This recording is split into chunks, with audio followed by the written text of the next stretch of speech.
hooker with a heart of gold, prairie nymphs, soiled doves, sporting women, whores. Prairie nymphs is very cute. You're listening to The Oldest Profession. My name is Kaytlin Bailey. I worked as an hourly escort when I was in high school for no good goddamn reason. I was just super curious. And then when I needed money for the first time, I got into sugaring because I'm not stupid.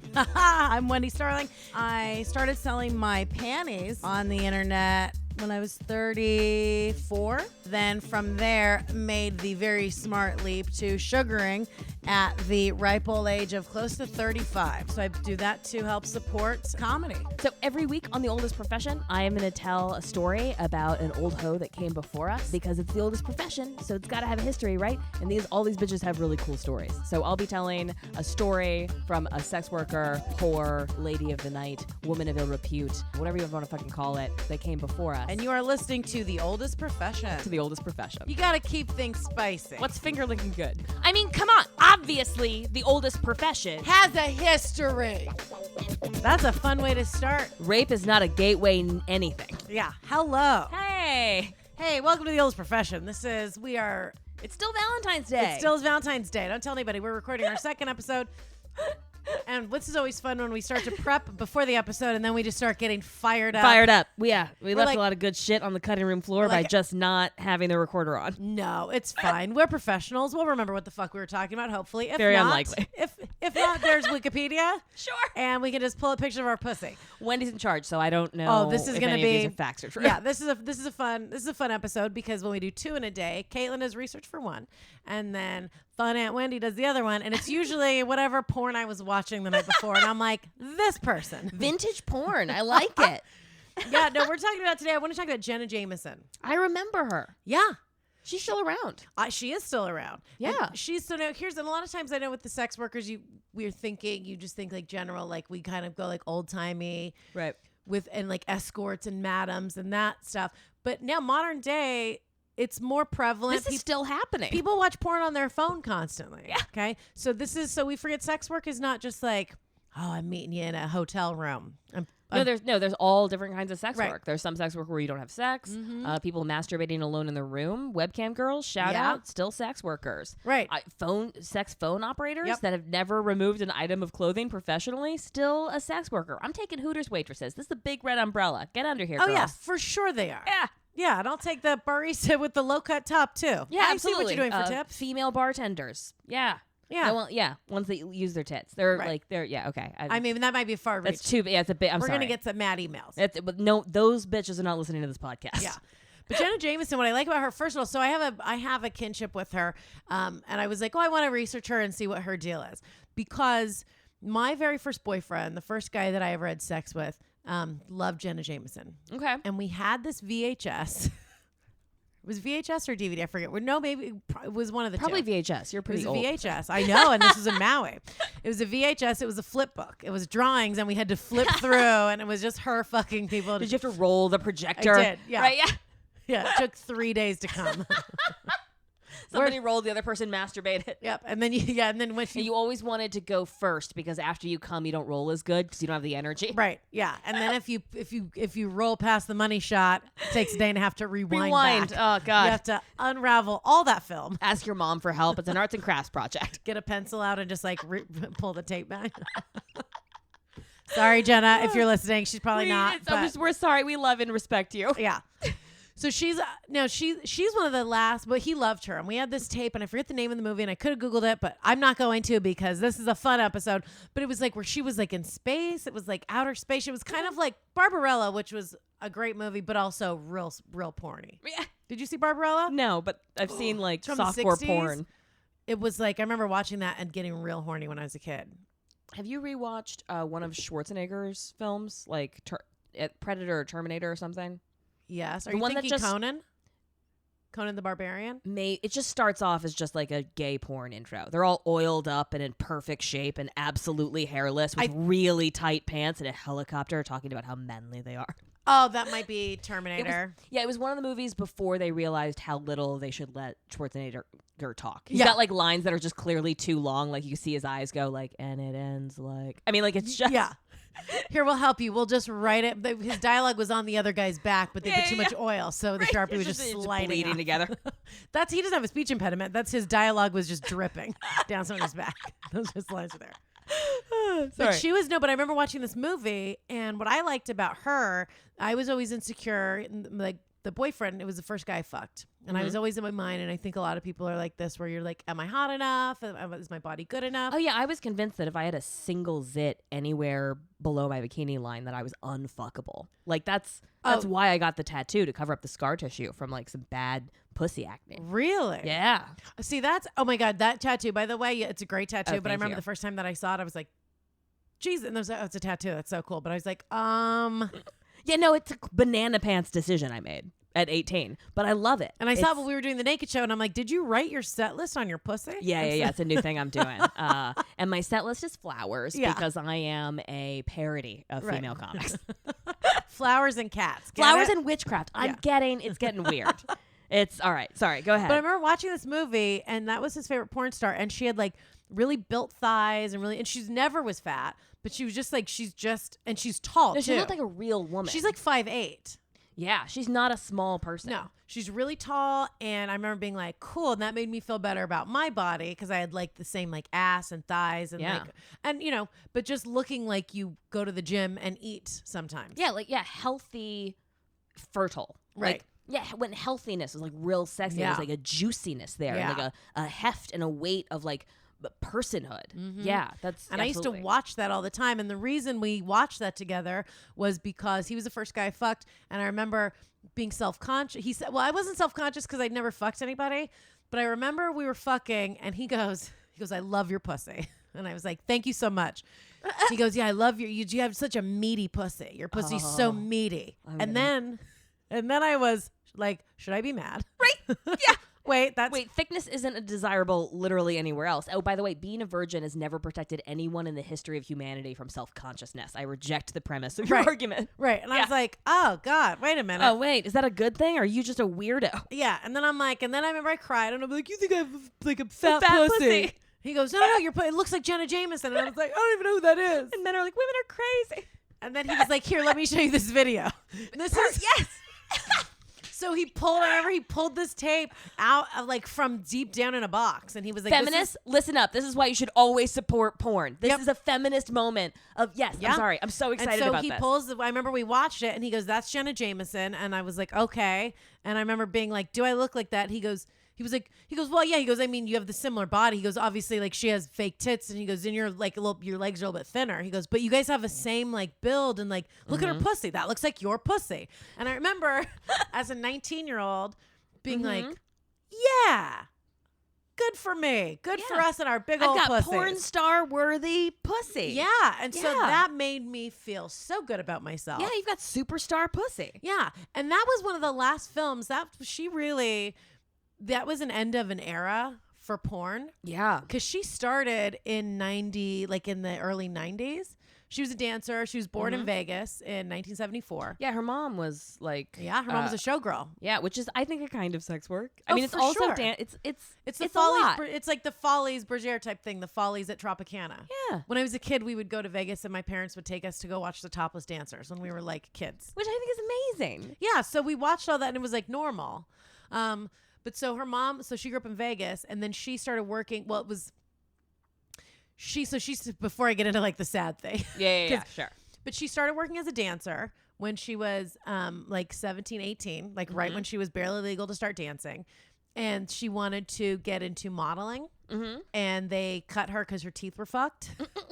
They're like, fix your teeth and then come back. Right. And then she spiraled into this crazy eating disorder, which I think is normal. They're like, I can't fix my teeth, but I can control food. Right. Yep. And so she started working as a dancer. And then before she started working in porn, she had to go to rehab because she started doing shock, stripper who grew up in Vegas, she got coke, meth. I was and mad LSD. at myself for not knowing the hack drug choice. Yeah. I was like, wait, tell me about the drug culture of LA. Yeah. You're like, what? Beer? Is it shots? But check this out. She went down, and I don't know if this is true, but this is what it says on the internet, but she went down to 76 pounds at 5'8", and had to go to rehab. And they were like, well, you're too thin to model. I mean, at that point. No. You're too thin to walk. You're No, barely heroin chic was in the 70s. She missed that boat. Right. That's not. So this poor girl, so she's like 19, she's super thin, she's in rehab, she comes out of that and then starts working in porn. Which is a really bold move, I think, coming out of an eating disorder. Because, like, she is reclaiming her body. Yeah. Like, she's advocating for herself. She's fucking owning it, right? She crawled her way back. That's badass. Right.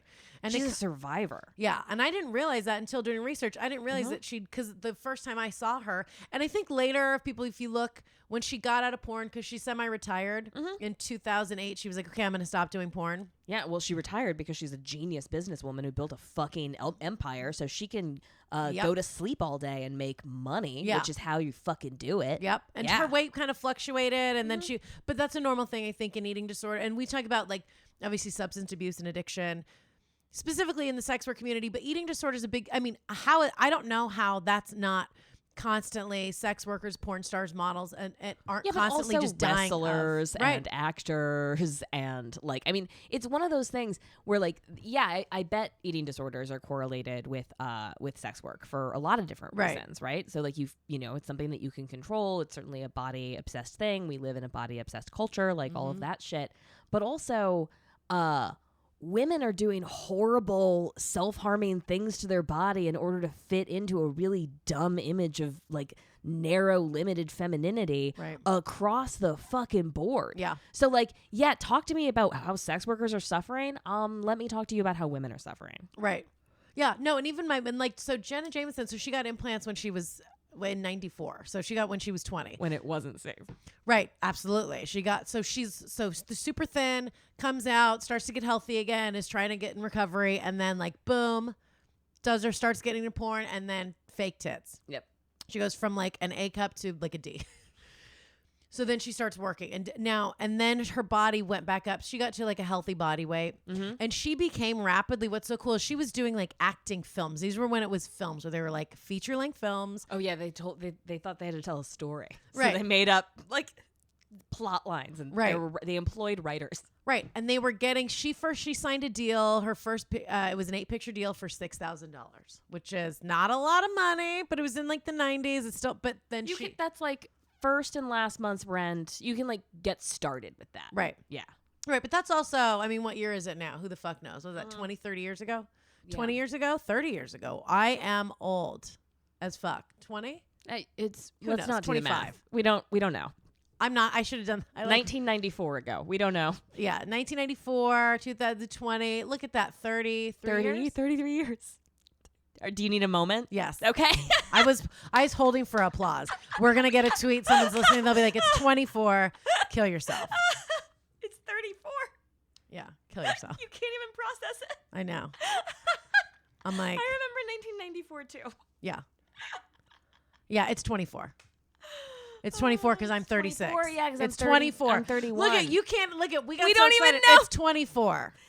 Look, Mary, don't edit this out. I want you to stretch it out. I know that there are women out there that are really awesome at math and technical problem solving, and they have an engineer brain. I am not one of those women. I can't. It's not. I don't know. No, we do math like I used to watch this porn video. We just rolled it out. My boyfriend is good at math, and it is like he is a magician. We did that with beans. You guys can't see, but we have little beans on the table, and we were passing them back and forth. Okay. All right. Yeah, we're flicking. Speaking of flicking the bean, so I got to do some math over here. $6,000, 8 pictures, 1994. Right. So she gets that deal, and then what she did is she worked her way up, and it was in the time where you could still be like a porn star. Mm-hmm. You know, kind of like Stormy Daniels, which we'll get into her later. But there's I love that story. A handful of people. You know, like Stoya. There are only a handful of. It was Ron Jeremy. Yeah. Porn stars like James Dean, where they're elevated to actual stardom, versus this kind of mill of people being brought in through Florida, right? And just to go in and do some amateur stuff where they're like, "Look, here's $5,000. Here's a bunch of drugs. We're going to this house. Yeah. I mean, it's scary. Well, because people aren't paying for porn, and we have a lot of shit to get into. No, we should get into this, and this is important. Like, I feel like there's something happening in sex work, and porn is a really clear example of it, but it's absolutely reverberating into the rest of sex work. You see it in strip clubs, you're seeing it in escorting, you're seeing it in the amateur stuff. It's a race to the bottom. I can't tell you how many women I know that are going to places like Seeking Arrangements and being lowballed, where dudes think that paying for nice dinners is actually enough, offering like no cash. It's bad, and I think it's coming from a culture that's gotten used to access to free pornography, which it doesn't have to be that way. That's a choice that we made, and it's bad for everyone. Right. Oh, and that's the thing is, people will pay for Netflix. The amount of porn that people watch. If there was a subscription, if I went to Pornhub and they were like, if you want to watch these videos, you got to pay $10.99 a month. If you want to know whether or not your porn is ethical, it's a very simple question. Are you paying for it? If you're paying for it, it's ethical. Yep. Period. It's crazy to me that, and people don't, and I gotta say, unless it's child porn. Hold on. I want to walk that statement back. Yeah, because I mean, as soon as I thought about it, I was like, no, God, there's no way. There's child porn, people actually dying. That's right. Yeah. Animal stuff. I think that's maybe not nice to. I feel about animal stuff. I think animal stuff. If you're cool with the chicken murder that's happening now for chicken wings, right, then you should be fine with animal porn. You should be fine with the chicken getting a blowjob. Right, yeah, there's nothing happening on film that isn't happening way worse at all of these animal farm. If you're fine with the meat industry in this country, then explain your argument against animal porn. Fuck you. Yeah. Look, before we turn you into dinner, we're gonna help this chicken bust a nut before he becomes a nugget. Right. Yeah.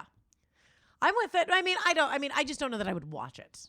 Sure, me. no, it's not to my taste. Yeah. But that's a bad standard for outline stuff, as we've covered in every episode. Yeah. No, you're right. Okay. You know what? Everyone go back to blowing your gerbils. Right, yeah. Putting things in your buttholes, whatever you're going to do.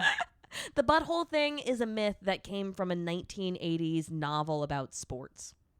I'm sorry, what? Yeah, so there was this, it's you got to play hard, I think, or hard to play, or you got to play tough. Anyway, it's the story of this sports journalist, and one of the big sports people puts a gerbil up his butt, and it's been a myth about the gay community ever since. I don't know. It's anyway. I was just thinking Richard Gere. Richard, I still love you, and I know you're alive, and I saw you at Whole Foods a couple of years ago when I was working there. That is a very persistent rumor that it's all right. I would suck the dick of a gerbil that's inside of Richard Gere's ass right now, present day. Old. Reasonable. Yeah, I get it. I'd still fuck Anthony Hopkins, even though I know he's been mean to women. No, I don't care. Yeah, he's great.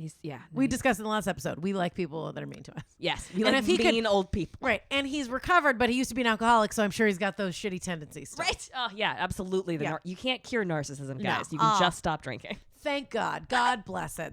When you quit drinking, you could just be a narcissist for longer. You just live longer. Yeah. And you can be shitty for... But the paying for porn thing, I can remember when I was... And not even that long ago. It was maybe like 4 or 5 years ago in LA. A buddy of mine, who's a comic, was dating this chick, and she's a porn star. And my first reaction was like, gross. Right. And then I had to think, and then I was like, that's gross and that's trashy and oh my God. And then fast forward later that night, I'm on Pornhub jerking off to porn, and I was like, ooh, I'm a hypocrite. Yeah, that's literally everyone that's against porn. Yeah, and that's against porn and sex work. And because it's like, no, if you're watching porn, this is sex work. You're a part of this ecosystem. Right. This is not other people. You're a part of this now. Right. And then the thing where it's like, oh, well, we're not paying for it. Okay, so now you were exploiting. So now you were actively. Sure. And it's a lot of the same people that are doing that in secret are the people that are trying to criminalize and put sex workers in jail, and the stuff in New Orleans that we're following up on, and all this other shit with arrows getting shut down. No, it's fucking crazy. And like what I hate is that the thing that pisses me off the most about it is inevitably those arguments are coming from the same dudes that are being outed right now as actively sexually abusing and exploiting the women in their own fucking life. Right. And as we're learning with the Me Too movement, that sexual harassment, sexual violence is not something that is just happening in the sex work industry. It's happening literally everywhere. Right. So in outlawing sex work, whether it's stripping or porn or escort work or whatever the fuck, you're not eliminating sexual violence. You're just taking away women's ability to make choices with their own fucking body. Right. Further entrenching the fucking like psychological ecosystem that makes so many men feel so entitled to our motherfucking bodies. Right. It's not your decision, dude. Right. Ugh. Sorry for yelling. I know. No, it's fine. Well, we want to talk about the sexual abuse thing. Well, this is what I didn't want to bring this up right away because, and we talked about this before we started recording. Yeah. It is a stereotype. But Jenna, when she was 16, she wrote about this in her memoir. She was gang raped by 4 guys. Ugh. Now, that's like what happened with you. That was like yeah. Now mine, it was 2 guys, and I've talked to Aaliyah Janine about this, and a gang rape implies there are 3 or more. So I wasn't. So you're not allowed to. She told. I love this. A porn star comic pulled Wendi aside to let her know that she was using the wrong terminology for her rape story. Yeah. Oh no, it wasn't Aaliyah Janine. It was Lisa Ann. Lisa Ann. Oh, Lisa Ann. Lisa Ann's great, and it was roast battle. It was when I was roast battling. Like a year and a half ago. You're using that word wrong. Sorry about you're not technically a gang rape. Right. What you had was a threesome. Me and the non-consensual threesome. Right. You had a non-consensual threesome. It wasn't a gang rape, but it doesn't roll off the tongue the way gang rape does. I know. Though. I was involved in a non-consensual. Time's up. Your time is up. Sorry, that was your one soundbite. So now nobody gives a shit, and that's why we don't tell our stories. Yeah, because we got people correcting us. But she was she was violently raped by 4 dudes, and a lot of people would look at that and go, okay, so maybe, so that's why nobody would choose to go into sex work. No, people go into sex work because they get to work less for more money. It's not an irrational, crazy pants decision, you fucktards. Right. And just because, and this is what, and here's the other thing too, just because you get raped, and I don't talk about the rape thing very much. When I first moved here, I've done a few podcasts years ago where I really got into it, but this is my big thing, and this is where I get a lot of shit from quote like feminists, and even fucking dudes, because a couple years ago when I talked about when I was like, I got raped, and I was doing those jokes on stage, okay, and then I'm talking about it I was talking about it on podcast at the time, and I had all these people had my back, and they're like, yeah, fuck men, and they're awful. And then when the Women's Health article came out a year and a half ago, it was almost a year ago. It was in April last year, so not even a year. That came out about my sugar daddy, and then people got real shitty. They couldn't put together. Wait, you were raped, right? Yeah, they couldn't. They can't hold both of those ideas. But then also now you are like proudly choosing to be in sex work and like. So they and this is the problem with the myth that sex work is paid rape. There's having been raped and also had done sex work. I chose to do sex work. That makes all the difference. My body knows the difference between those 2 fucking things. Yes. Yeah. Yeah. No, yeah. You can feel the difference. And sometimes sex work, especially with sugaring, you're not even fucking. Sometimes I'd be like, I wish this guy would get loaded and rape me because this conversation is boring. Yeah. I do not understand the NASDAQ. I do not understand this. But it's like, I just want to say for the record that all of my rapes happened after I quit sex work. And it was all like... Yeah, sex work. I've never. Yeah, you're giving off that vibe because you probably liked it because people are crazy. People are nuts. They're like, but you probably liked it though because you're like into. Well, this is. I mean, historically, prostitutes have had 2 enemies: the police and feminists seeking to control their bodies. Right. Mm-hmm. So it's like, but like anyone trying to tell you what you can and cannot do with your body and threatening any kind of like punishment for not doing it their way is not on your side. No, that is not an ally. Yeah. So feminists trying to tell women that they're mentally ill and don't understand their own choices are not in fact advocates of feminine autonomy. Right. Yeah. No, and when people go like, "Oh, you're trying to," they don't understand. It's like if you can be a survivor of rape and sexual assault. Yeah. And you can also still really like fucking. Yeah, those 2 things are true. And you can also still make your own choices forever. Right. Yeah, exactly. You can do whatever you want. People, they don't understand. And I understand that when you're a lot of times a victim survivor of assault and rape, there's so much shame that comes with it. And there are different reasons. Happens. And people do. And it's not false or a fallacy to say that like, oh, you act out. People act out sexually. They act out with food or with drugs and alcohol, and you do because you're trying to get your brain, you're trying to somehow rationalize this traumatic experience. We don't have a good way of dealing with trauma in this culture. We live in such a punitive society that it's like society is willing to punish you for doing wrong, inflicting more trauma on you, but there's no way back. There's no way to redeem yourself, right? And that's like all the laws reflect that, all of our fucking social standards reflect that, and we've been delivering women this message for thousands and thousands of years that the more dicks they're exposed to, the less worth they have as people. Right. That's a powerful mind fuck. Right. And that's even if it's all by choice, it's all consensual sex. And then you add to that if you're being fucked around, if someone's fucking around with you when you're a kid and as an adult, whatever age, when you're violated like that, the only way, and I've had bad sex before, but to wake up and have the two people that were fucking you when you ask them to please stop, which is, I don't believe how I said it. I think I said knock it off. I was wrapped in a comforter. Well, that was just rude, Wendi. So I know. I was like, hi, excuse me. Oh, I'm so sorry. I can tell. I can tell you're about to come because I've had a lot of sex. But if you could not do that with my body, that would be super. Yeah, you're just not allowed to do that, Wendi. Yeah. It's not your body. But that feeling of that, on top of that, you feel like such a piece of garbage. And so I would say, when you look at what people go like, oh, if she was raped and then that's why she went to sex work. For me, violent rape and assault, that seems more of a trigger for eating disorders and drugs. Yeah, absolutely. Because that's more. You know what? I've heard the best description I've heard of rape is like, or sexual assault, or like that kind of violence, is that it dims your light. Yeah. Yeah. It does. And you'll notice too, eating disorders, this is a big thing. Food, because obviously drugs and alcohol, it like numbs your brain. You're trying to forget something or go back. Further dims the light. Yep.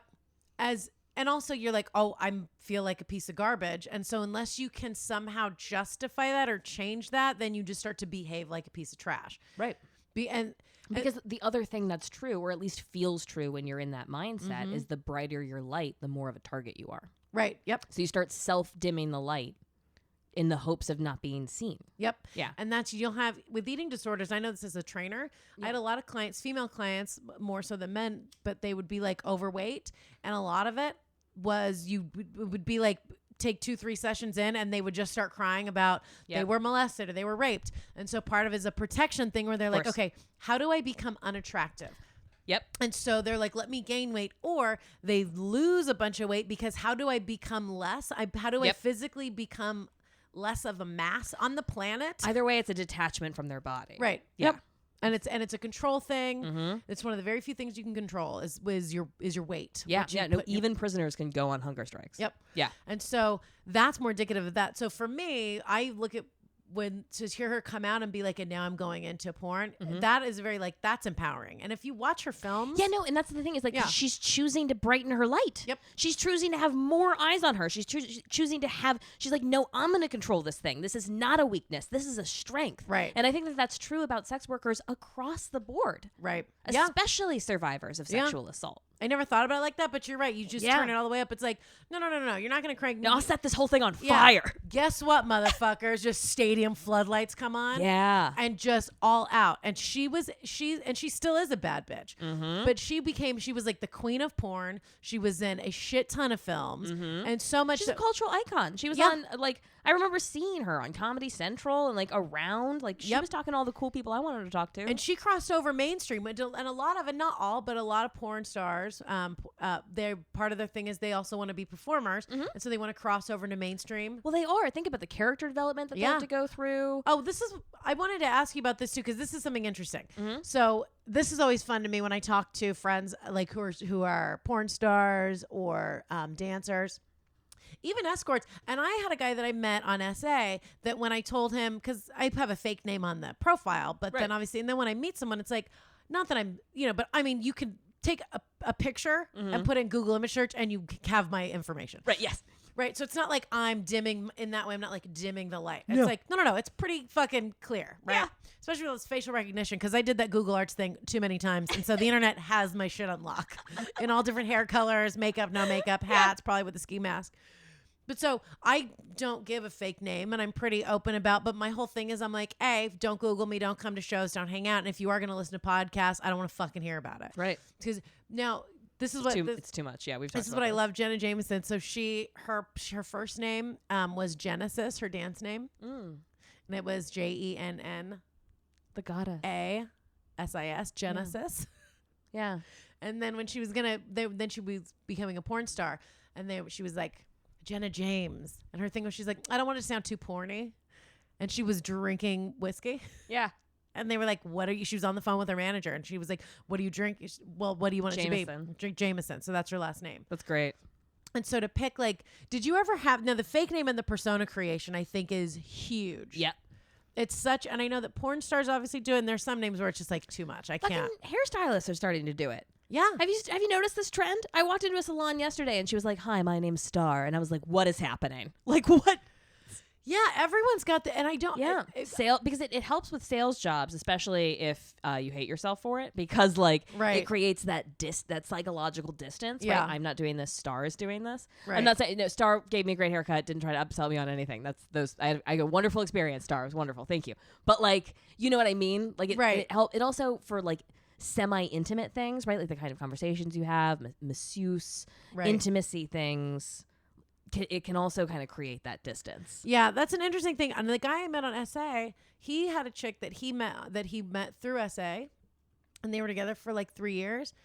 And when he was like, "Oh, it's so nice to know your real name," and I'm like, "Oh, thanks." He goes, "Oh, the last girl that I dated that I met through SA, 3 years, she never told me her name." Yeah, dudes would get weird about that when I was an escort. Like they'd really want the real name. Yeah. And it was like a sign of intimacy. And it's like almost like a fairy tale, like the power that names have in fairy tales, like Rumpelstiltskin and other shit like that. It's like it was a kind of power. Now with my essay guy, he has my name and address and social because like, you know, I have I-9s and stuff that I got to fill out. Like it's, it's a tax situation. But that's it.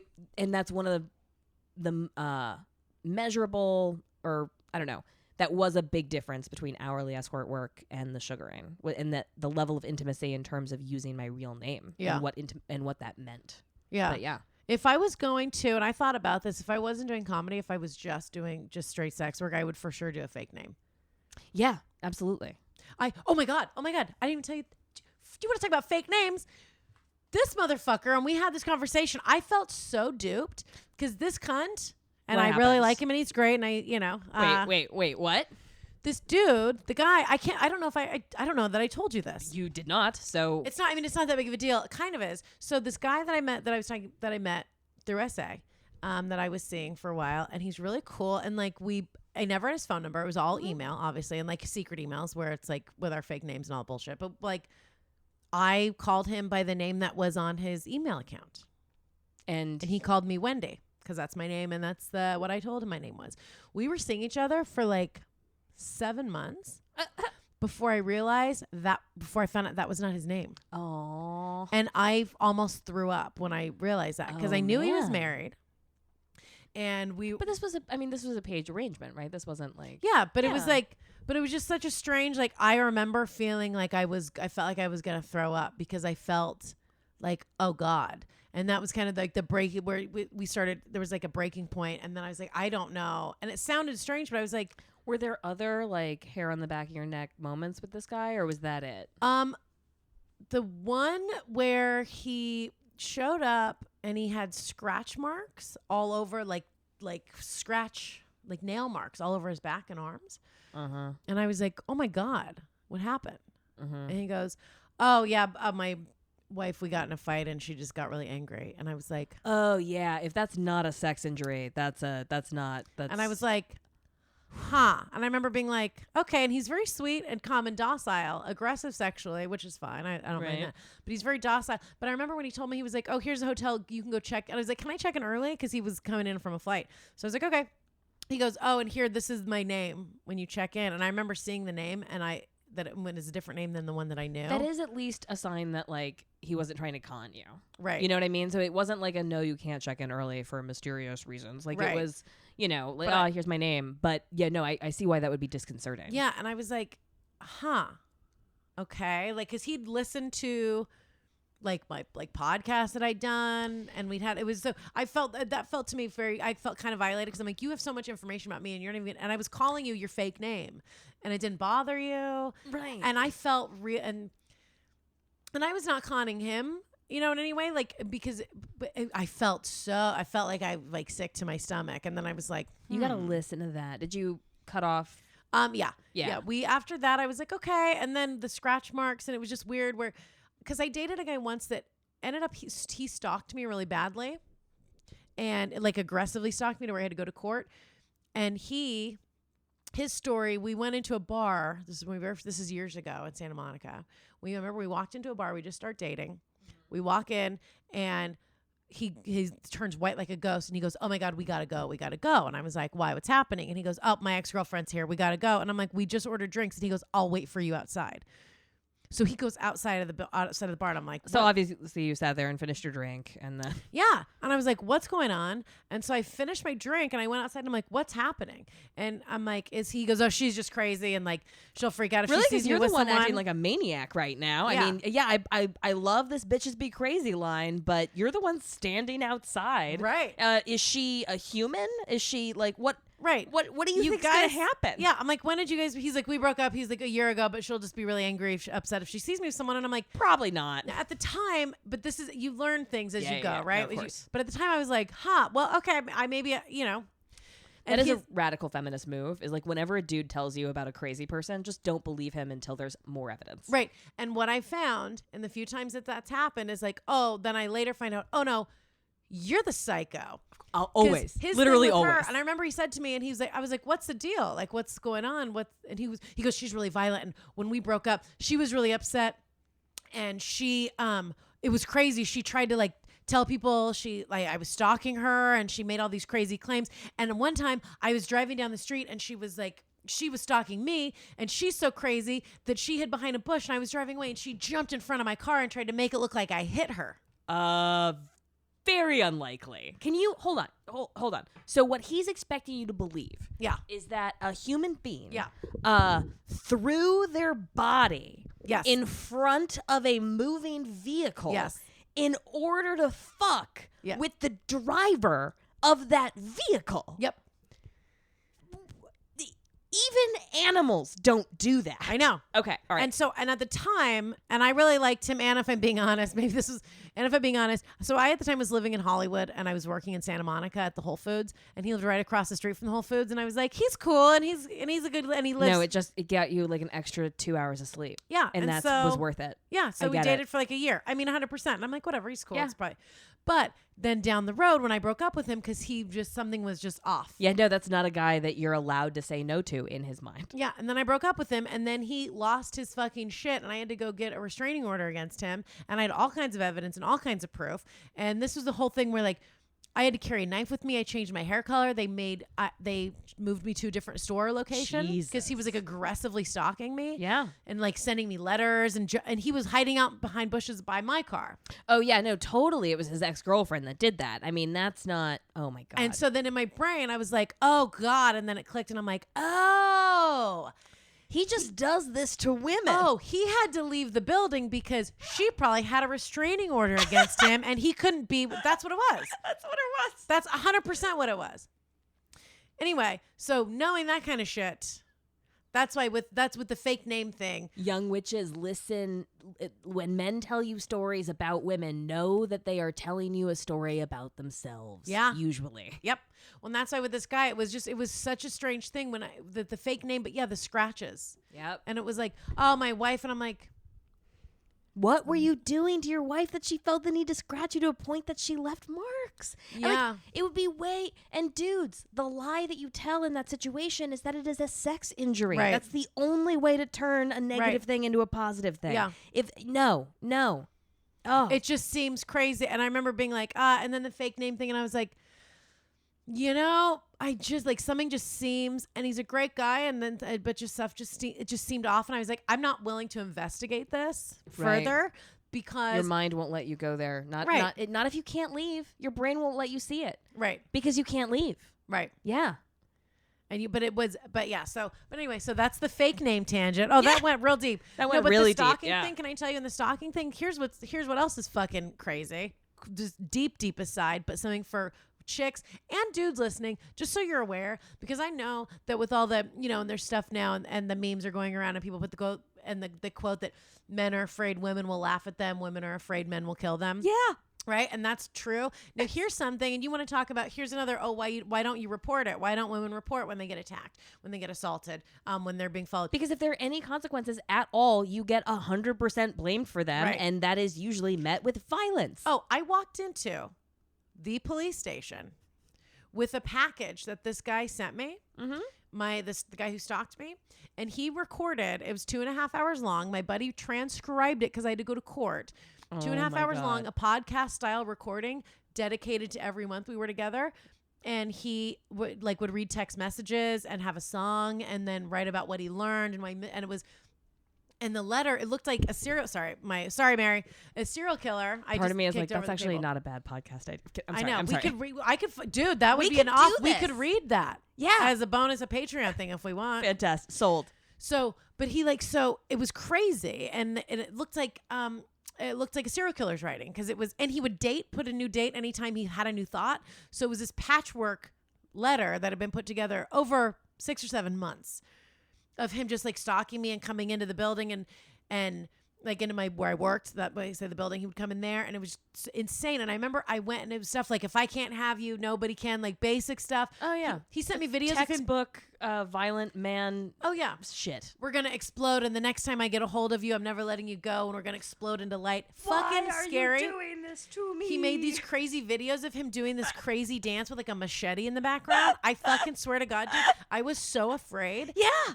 So I go to the police department and I'm like, hi. My parents are in law enforcement. So I understand that in this case, the proof of burden, or the burden proof is on the victim, right? Yep. So that's on me. So here it is, Right. neatly printed for you. So I'm like, okay, I have this. Here's audio. Here's in writing. And he also wrote a transcription of the, like, broke down each episode. It was crazy. So I show and I'm like, this is terrifying. I can show you emails he's been sending me where I say, please stop contacting me. I'm being stalked. Yes. And the cops looked at it and they go, God, yeah, this is scary. And the one guy, there were two guys, and he goes, oh, fuck, this is scary shit. And I'm like, yeah, I know. And they go, well, unfortunately, we can't do anything about it until he actually assaults you. So, but it sounds like it's gonna happen. That's real. And I went in, and I was like, my parents are cops, and I have all this proof. And they're like, they can't arrest him or confront him or issue any kind of like a restraining order. You just have to turn your life upside down. Right. So it's like, come back when you're dead. It was fucking scary. Yeah. So I carried a knife with me. It was to walk around with a knife. So that's another thing, ladies. Pay attention. If something seems, but also know, like, I mean, not to carry a knife with you, but yeah, little things. Yeah, I don't know that I know what to do with a knife if it really push came to shove. Like, I've always, even moves I've tried to execute have always just gone poorly for me. Yeah. You know what I mean? Like, I've been taking Muay Thai classes and I still cannot throw a single confident punch. Yeah, I know. In my mind, like, every time I watch, like when Tomb Raider came out years ago, anytime I watch like a woman, like a badass chick movie, I'm like, fuck yeah, I'm going to get a gun. And I'm like, what am I going to do with barely? Yeah. I would like to take all of the women that have eating disorders, though, and instead of them inflicting that violence on themselves, take kickboxing, Muay Thai, jiu-jitsu, like hit things hard with your whole body and see if that works. And if it doesn't, go back to vomiting, live your life. I thought you were going to say, take all the women with eating disorders and use their bones as weapons. No. We can make shivs out of their rib cages. Ladies, we're joking. Don't hurt your body. No, if you could just turn that aggression outward, though, think about how magical that'd be. You might be like a champion fighter. Yeah. And back to, let's go back to Jenna Jameson, which is what she did. No, but she took that. What's so impressive is at a young age, she took her assault, drug addiction, and like a crazy eating disorder that she almost died. She could have died. 76 pounds at 5'8". She was not hyperbolically anorexic. No. She was fucking anorexic. Right. Yeah. And then she turned it around and took her power back in like such an intense way. And like you said, the floodlights. Built an empire. Huge empire. Because it's not just porn. And I made a list here because it's a bunch of shit that she did. Oh, great. All right. So, this is what I was going to say. So her first thing, by 2001, she was earning $60,000 a day to shoot. Amazing. She went from 1994, 8-picture deal, $6K, 2001, which is how many years? What is that? 7? Thank you so much. 7 years. 7 years later, she's making $60K a day. Okay? That's fucking amazing. And then she would do guest spots dancing, like go to clubs and be a guest dancer. And she would bring in like $25K a night for dancing for like an hour or two. That's living the dream. And she's worshipped like a goddess. Yeah. And she would host AVN. And what she did, and the AVN Awards are really cool. And Playboy TV, what's cool about that is she was able to take like more of a leap into mainstream performing because she would host the award shows and she hosted a TV show. Yeah, there was a lot of her talking with her clothes on footage out there. She did a show on Playboy TV called American Sex Star that only ran for like a year and a half. But she did that where she would talk to, but that's a way of where she was humanizing porn stars and sex workers to like Playboy's audience. Right, which is already ripe for that transition anyway. Right. Because like Playboy built a smart brand. The smart sexy combination. Like I know the sexism in Playboy and Hugh Hefner seems like a fucking psychopath, but like the brand, that's the right place to go, hey, so sex workers are people. No, hear me out. Like, yes. You know. Right. Oh, no, it's not your turn to talk yet. That was not Yeah. I know. No, they can also be things. Fine. Okay. Bunny ears. I get it. They're cute. Right. But sometimes. Yeah. But so she would run this show where she did that. And so she was hosting television shows and award shows, which is great because then she's making money doing that. Right. That's what you have to, and not that you have to do this, but it's something to think about because in any job, and she was really smart and planned ahead. And even though she did thing where she like dated, I know like Tito Ortiz, and there are things where you can look at like, did she fall back into drug and alcohol addiction here and there? But the overwhelming... Was she a person? Did she take shit sometimes? Right. That's what the fuck happens. But overwhelmingly... Did she like a dumb song? Right. I love all Taylor Swift, and I feel like that was a Me mic. too. Yeah. I know. Dude. It makes me feel racist. I know. And I like specifically, and I'm like, I like the storytelling and the cute I just face. love, I like Trouble. That's a great song. It's a great song. Let's go to karaoke after this. Sold. Let's you and I do karaoke on Valentine's Day. Trey can wait. But here's something that a lot of people don't think about, and not a lot of people. That's not true. I shouldn't say that because I think it's another stereotype that she breaks about sex workers is because a lot of people think like, oh, you're porn star, you're a dancer, you're an escort, you're taking your money, you're blowing it all on booze and drugs and partying, and you're broke and you're dumb, and that's why you're doing this job is because you're a fucking idiot and you don't know how to work in another job. Right. That is not true. A lot of these bitches and dudes are what she did, which own property that's appreciating. Yeah. And you're smart and you save your money. Especially because you go like, okay, and then you build an empire. And the smart thing too, like any job, no one wants to work in their 60s. No. Every other job now, if you save your money and you're smart as a sex worker, you can retire at 30 or 40 years old.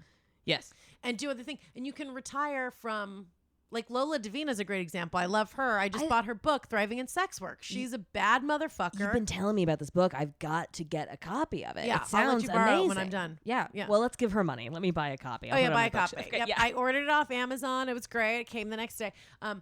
But you can be smart about it. And whether that's documenting your story, because people obviously look at this podcast and other sex workers and different outlets, people like here. It's interesting. We have cooler lives than a lot of people, and we're usually more like fun people. Yeah, and that's been true for all of human history as we explore in literally every episode of this podcast. Right.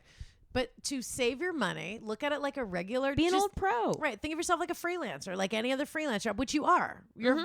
Sex workers, freelance work. So when you get money, have a certain percentage, put it away, save it. You can open a fucking retirement account. You can do all that stuff. They don't give a shit where the money's coming from. And I would say diversify your streams of income because like all fringe businesses, whether it's socially acceptable or legally acceptable or like whatever, are vulnerable to sudden shifts. Right. Yes. So like...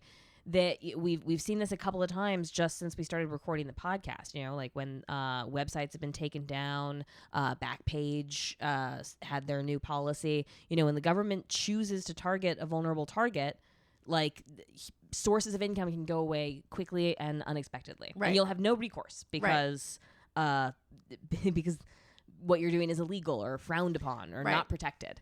Yeah. So I would say diversify your streams of income. Yep. And so that's important to do. Moving around. There's so many different things like obviously like dancing and cam work and things. And if you get a handful of good clients that are good with you, that's the other thing is but this is kind of off to the side. This is just a side note. But the other thing too is, and I've watched friends do this where they get a couple good clients and they're like, this is great.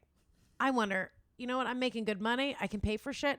What if I double this and I get even more money? Well, now the problem is it's like you're doing too much. Right. And so they like lost their best clients or you just get caught in a cycle. Yeah. Where you burn out really hard, really fast. Burning out, especially when you combine that with, let's call it like, I don't want to call it mental illness. Let's call it like a mental like fragility or volatility or like a delicacy, right? A mental delicacy.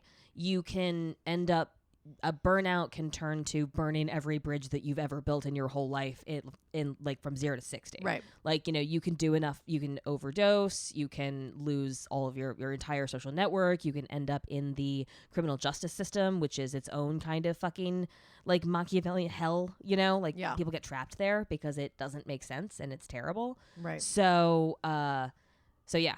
This got real serious real fast. But anyway, but I think this it's good, bitch but I think it's good. Nailed it. Right. But I think it's good information. Yeah. Because it's something too, and I love doing the show with you, and I love that you guys listen. And it is, and it's fun, and it's fun to look at like the, you know, not look at like the dark, deeps, like underbelly of sex work and the scary part. Yeah. But the reality, there's also a reality of like you're doing sex work, and you know, do you want to be doing that when you're 50, or how are you going to feel? Well, just historically speaking, they've got just a lot of different ways to go after mouthy whores, and they do that. A lot. And so you just got to be smart and plan, you know, and just so you got to think about that kind of stuff. But anyway, so here's what she did. So she starts getting into hosting. She's still got this fan base, and she really did it at the right time. So she got her fan base in 2005. So this is still, there's a great, if you go on audible.com, we're just plugging the shit out of other people's stuff today. If you go on Audible, John Ronson, who wrote The Psychopath Test, he's a phenomenal author, one of my favorite authors. He put out a series, like a podcast, a series called The Butterfly Effect. Phenomenal. And it talks about how the porn industry is just like falling apart, and people, like you were saying at the beginning, it's a race to the bottom. It's a race to the bottom. Because no one's paying for porn. Right. It's essentially like a monopoly. And in part, they're able to not pay for their porn because these women are so stigmatized. When they get economically exploited, it's like all of society is like, well, yeah, that's what you get for being in porn. It's like, no. There are ways to stop this. This is not inevitable. This is a choice we're making. Right. Why? Right. Well, it's the same attitude as people have with when you look at like minimum wage employees who work at fast food. When people go like, well, we should increase they should have been engineers. Wage. It's like, no, it's like, you don't have to be a genius to deserve to live a full and happy life. Yeah, where it's like, well, that's your fault for working at McDonald's. It's like, fuck you. No, first of all, fuck you, because there are a lot of people that aren't even having jobs. They're not even, these people, and these are people growing up, and that's the job they could get, and you don't know. It's like, no, they're trying. They're showing up somewhere every day. So there should be a living fucking wage. It's not like, well, it's So it's your fault for not going to Harvard. It's your fault for being born in a poor neighborhood. Do you know, like, blaming individuals for systemic problems is like the only way rich people can come. Yeah. That's amazing. All right. I'm like, this is so fun. Okay. So she starts. That's amazing. And you're probably 1,000,000% true. Now that I'm thinking about it, I'm like, yeah. Yeah. Nope. I'm like going back in the Rolodex. I'm doing the flip book in my head of different. And I'm like, yeah. Not a single one. No, you're right. You're 1,000,000% right. And the funny thing too, the interesting thing is with the guys, like, and the interesting thing with those dudes, when they be hanging out with me, for whatever reason, in their mind, it's just like, well, but you're different. You're like a what? It's crazy. Where I wanted to be like, when they're talking with me, I'm like, yeah. And I'm like, you know, I'm having dinner with you for money, right? Right. Yeah.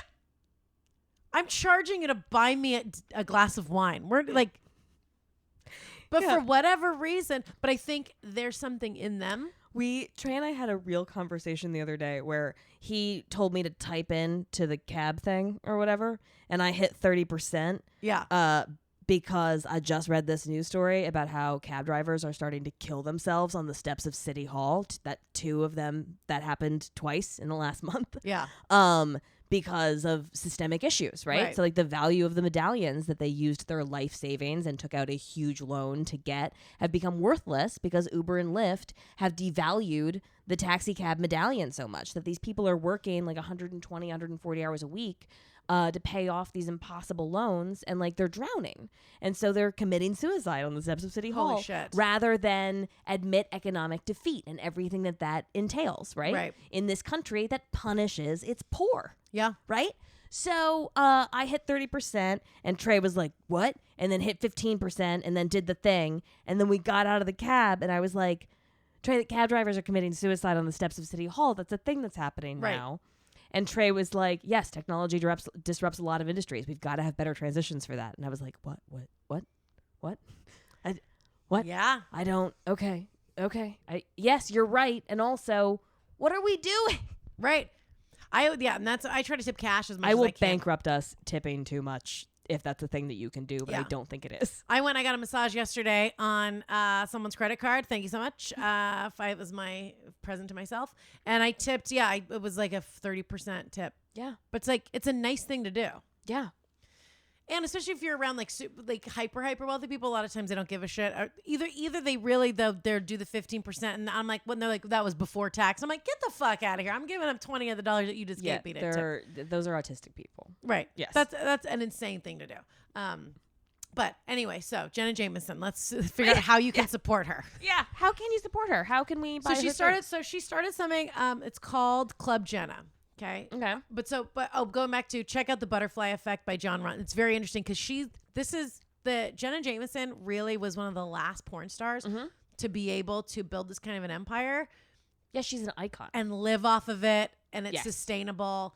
Because a lot of times now these chicks are like, a lot of the porn stars now, you watch porn, it's all amateur up close. Yep. And after 6 months, they're done. No one wants to see you anymore. And the worst combination in all of humanity is being famous and poor. That is the worst. Like I've seen bartenders that were like reality stars that are bartenders now, and so they have their fans, and it's just a vampire energy. So it's fucking whatever. Yeah. I'm sorry. You know what else I just thought about, and it's something that we've talked about with the essay thing and the prices. Mm-hmm.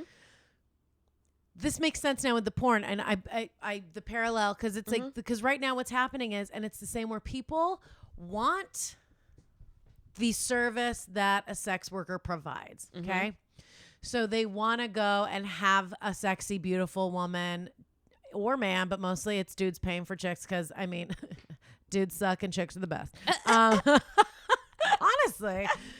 Historically speaking, that's what the evidence suggests. Right. So historically speaking, dudes are like, I will give money to have a pretty woman dance and essentially also make eye contact with me. If we're being honest, it's like, I'll pay money to have a woman be nice to me. Want something from me because there's nothing I can give her right now with my closed off monster energy. Yeah.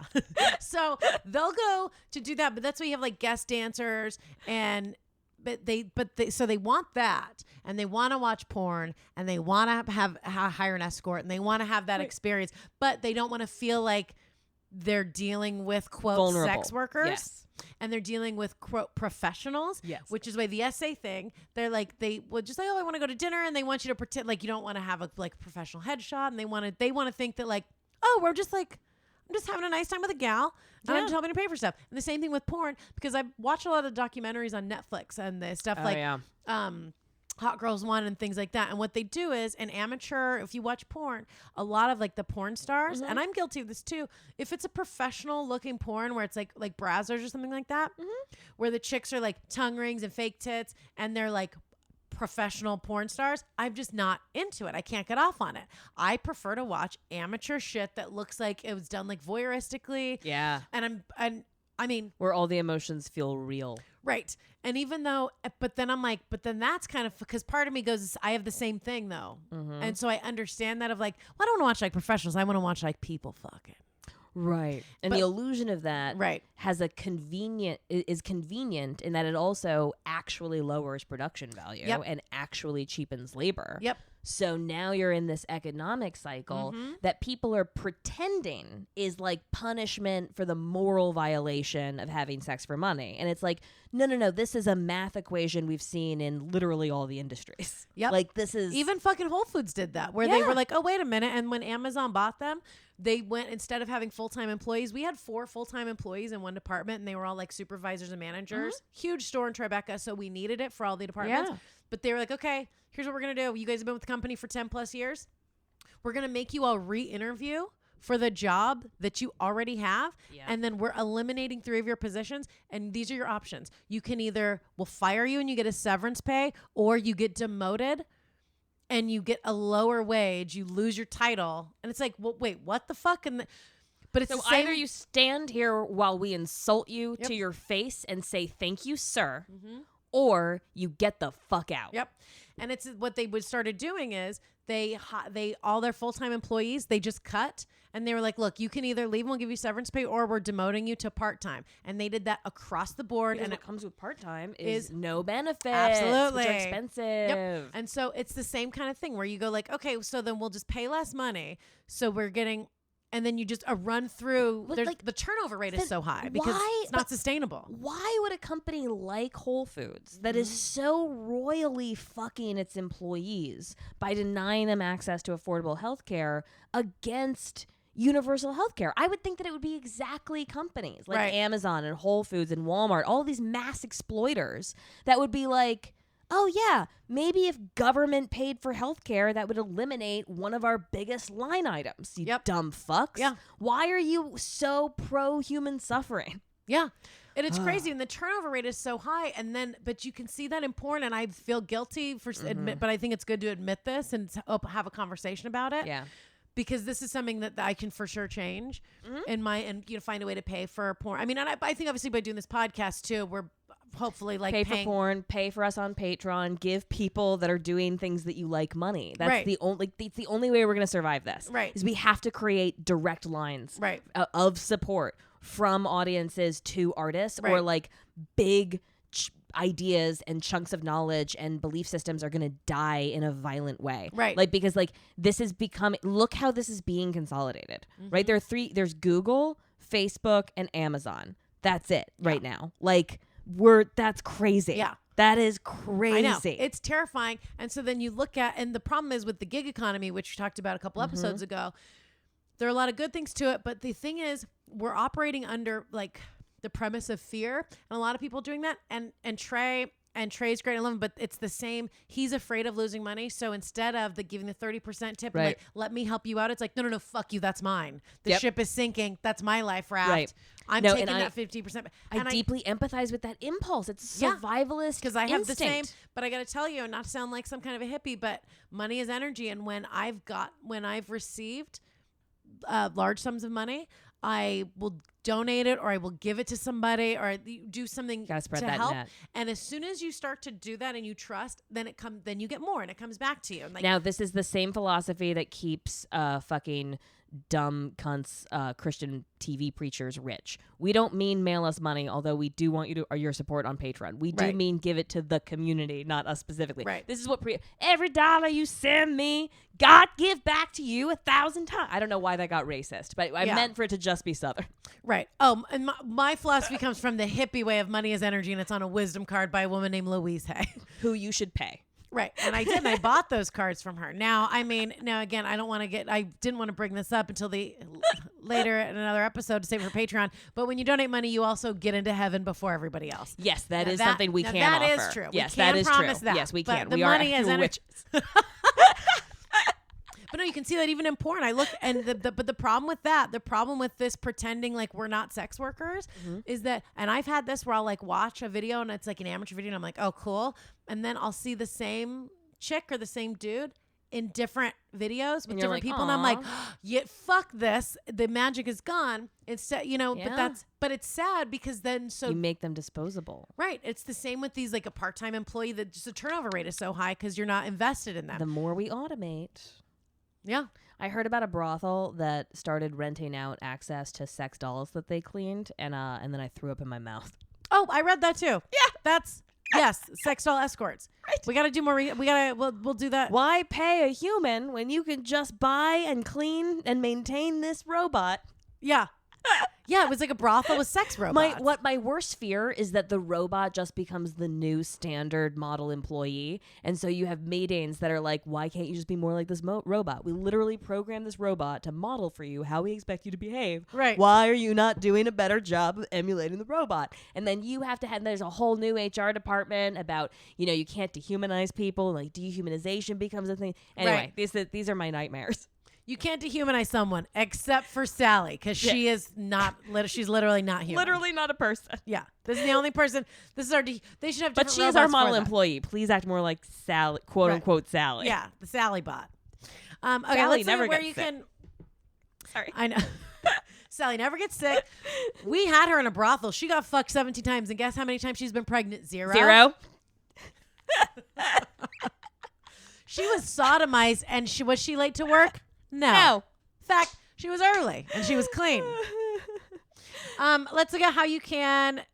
How you can support Jenna, because she's still absolutely. she's still alive. She's kicking ass. How do we buy her Club shit? Jenna, she did something. So Club Jenna, you can go to that website, and she now does webcam stuff. So she's doing live shows there. She has interactive things with her fans. Mm-hmm. So you can go support her there. And something else that she did, which is my favorite. So just everything Jenna, you can get at Club Jenna.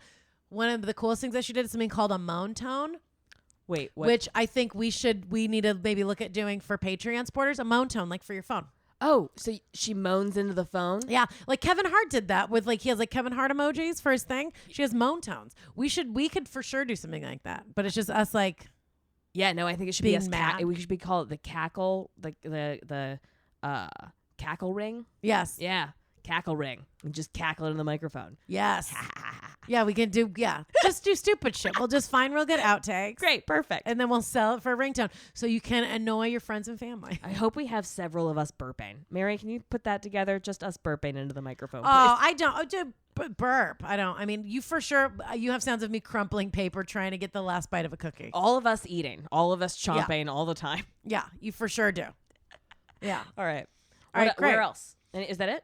Yeah. So she's got everything consolidated in Club Jenna. Well, she wrote a memoir too, right? What was the name of that? She did. Fuck, I forget the name of the book. Well, buy her book. Yeah, she wrote a book. I'm sure there's a link on Club Jenna. I was like, reasonable. Go to Club Jenna. She'll About tell when she you got how raped on there. We're plugging a lot of shit. John Ronson, Butterfly Effect. Check that out. Yeah, and I mean, if we're plugging books, I am a third of the way into Women Who Run with Wolves, and it's a paradigm shifter, man. I feel like I have magic powers. I want to read that with you. We're gonna do this. We're gonna tell fairy tales on Patreon. That's what we do. Yeah, that's what we're going on Patreon. So speaking of supporting your favorite hoes, yep. You can go to our Patreon page and That's support Old us Pro. there. Yep. You also like us, rate, review us on iTunes, on Facebook, any place that you can leave a review. Please do that. Tell your friends and follow us on social media. Sometimes we post pictures. We're at Old Pro Podcast on Instagram and Twitter. And then email us. We love your stories, your thoughts, your corrections, your ideas at theoldestprofessionpodcast@gmail.com. That's our website also. And follow me on social media at Kaytlin Bailey. And I'm on social media, Twitter at Wendi Starling, Instagram at WendyBird82. And I'm looking at my calendar, and this should come out Sunday, February 25th, which means if you are in Seattle or near Seattle, you can come out and see Kaytlin and myself. Yes. We're at the SAS convention, right? The festival, whatever. Yeah, it's called. we're going to be there March 1st through the 4th. Yep. We're going to we don't have dates or venue yet, but we will come out and meet us, talk to us. Yeah, we're going to do a live podcast. We're going to get a guest, and we'll force some kind of a stand-up comedy show on you at some point. Yeah. Because where there are people, I will try to make you hear a story about my pussy. It's a compulsion and addiction for both of us. Yeah. So it has to happen. All right. Thank you so much for listening. This has been The Oldest Profession. This episode is sponsored by Velvet Swing, which is a cannabis-enhanced lube that is very nice. Ooh. You should follow the founder. This is a whore-owned and operated business. Okay. Mistress Matisse on Twitter. So buying this product supports not just your own sex life, but also the sex worker rights movement. Mistress Matisse is a big deal. Thank you, Mistress. Yes, you can follow Mistress Matisse at Mistress, MISTRESS, Matisse, MATISSE. Yeah, you know why I feel so good? Because while you were in the kitchen about 10 minutes ago before we recorded this, I took that cannabis lube and I jammed it in my butthole. I'll tell you not the thing. How do you feel? Amazing. Right? You feel relaxed? I feel my butthole feels great. Your butthole feels relaxed? Oh my God, I didn't even think about this. This would be great for anal. Of course. Yeah, you can't overestimate the importance of a relaxed butthole. I love anal already. I'm going to be squirting all over the wall if I put some... Okay, now I do want to wrap this because I want to go get fucked. Velvet Swing, so you can get high while getting down.